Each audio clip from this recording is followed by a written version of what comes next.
Hello friends, welcome to the SP Sharma classes. देखो भाइयों, यहाँ पर जो है एक चौधरी चरण सिंह हरियाणा एग्रीकल्चर यूनिवर्सिटी है, उसका नोटिफिकेशन है ये। और इस नोटिफिकेशन के अकॉर्डिंग कुछ जो है वैकेंसीज आई हैं टीचिंग पोस्ट के लिए यूनिवर्सिटी में। हम उनके बारे में यहाँ पर बात करेंगे। ठीक है।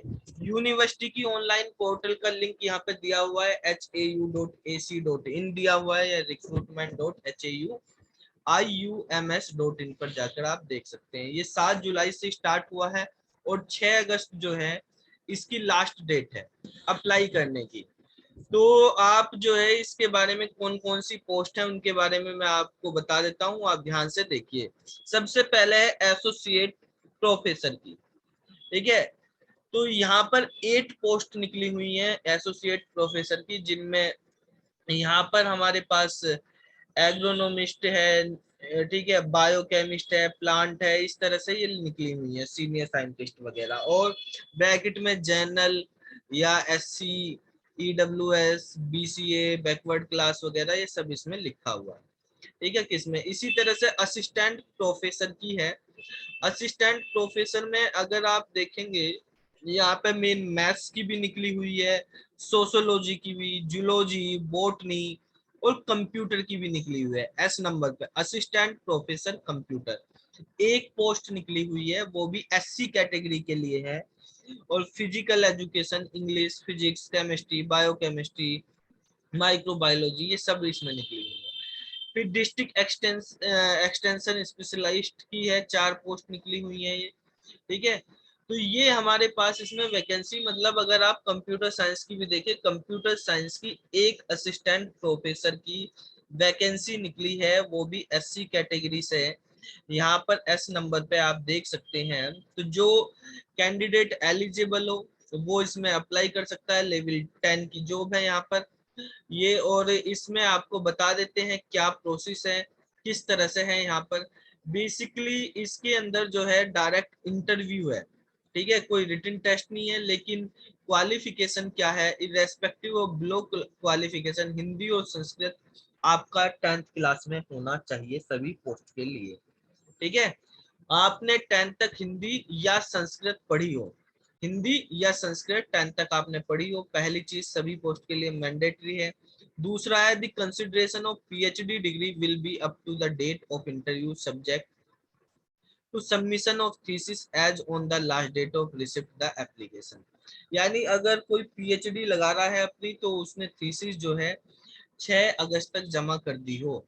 And production of provisional degree certificate at the time of interview, उसको दिखाना होगा।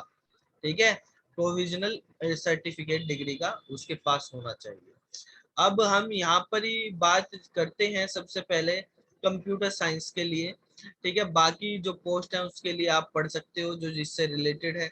कंप्यूटर साइंस का 2S में पोस्ट है, उस पोस्ट पे हम आ जाते हैं। उसकी क्या एलिजिबिलिटी क्राइटेरिया है उनके बारे में हम यहाँ पे बात करेंगे। ठीक है। बेसिकली इसमें कोई रिटन टेस्ट नहीं है, इंटरव्यू है। और अगर आपके पास पीएचडी है तो वो बेसिकली पीएचडी वालों को प्रीफर किया ही जाता है। ठीक है। वहां पर नेट आपका क्वालिफाई होना चाहिए। वैसे जो है हमारे पास एलिजिबिलिटी क्राइटेरिया क्या है वो हम यहाँ पे देखेंगे। मास्टर डिग्री हो आपके पास, 55% मार्क्स इन कंप्यूटर साइंस या कंप्यूटर एप्लीकेशन से।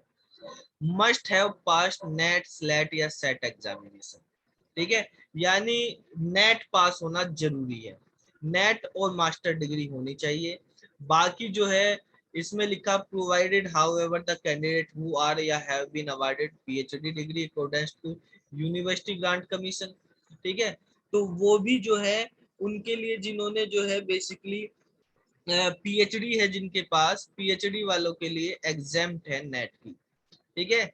नेट उनके लिए एग्जाम्प्ट हो जाएगा। बाकी जो है आप अप्लाई कर सकते हैं। इसमें लिखा है PhD degree of the candidate awarded in regular mode only, PhD regular mode में ही मानी जाएगी। Evaluation of PhD thesis by at least 2 external examiner द्वारा वो जो है वो हुआ इवेलुएट हुई हो। Open PhD viva of the candidate had been conducted हो। or candidate has published 2 research paper from his her PhD work, out of which at least one must be referred journal. ठीक है, और candidate has made at least 2 presentation in conference या seminar based on his her PhD work. तो ये यहाँ पर criteria है PhD वालों के, ठीक है, पीएचडी वालों के लिए, क्योंकि नेट जो है वो एग्जेम्प्ट है, ठीक है, लेकिन यहाँ पर आपको बता दें भाई पीएचडी जिस पे होगी उसको प्रेफरेंस तो दिया ही जाएगा, ठीक है। और 5% का जो है, जो 55% दी हुई है बेसिकली यहाँ पर मार्क्स होने चाहिए, उसका 5% SC ST वालों को डिस्काउंट मिलता है, तो 50% हो गया वहां पर, ठीक है। तो क्योंकि इसमें केवल SC वाले हैं तो 50% मार्क्स का होना चाहिए। तो ये इसमें इसकी मतलब एजुकेशनल क्वालिफिकेशन है, ठीक है। और आप इस क्वालिफिकेशन के अकॉर्डिंग जो है, जो एलिजिबल हो वो जो है बेसिकली अप्लाई कर सकता है।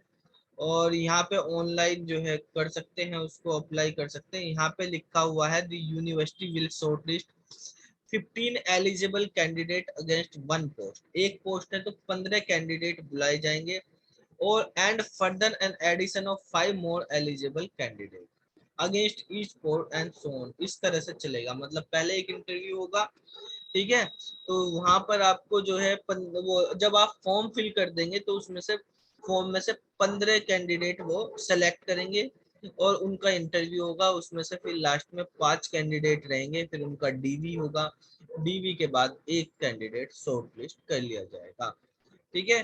तो जो हमारे पास शॉर्ट लिस्ट होंगे उन्हीं को हमारे पास जो है फिर इंटरव्यू वगैरह 15 कैंडिडेट का होता है, तो उसके अकॉर्डिंग होगा उनका, ठीक है।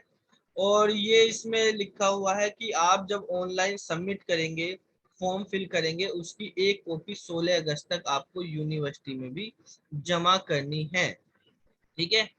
तो ये यहाँ पर है, इसमें एज वगैरह के लिए नहीं लिखा है एज की क्राइटेरिया क्या है, वैसे यहाँ पे बस मिनिमम एज लिखा 18 ईयर, मैक्सिमम एज का कोई वो नहीं है यहाँ पर, ठीक है। तो इस तरह से हमारे पास ये पोस्ट है, और आप इसको अगर फिल करना चाहें तो फिल कर सकते हैं जो एलिजिबल कैंडिडेट है। तो फिर मिलते हैं अगली वीडियो में, तब तक के लिए बाय।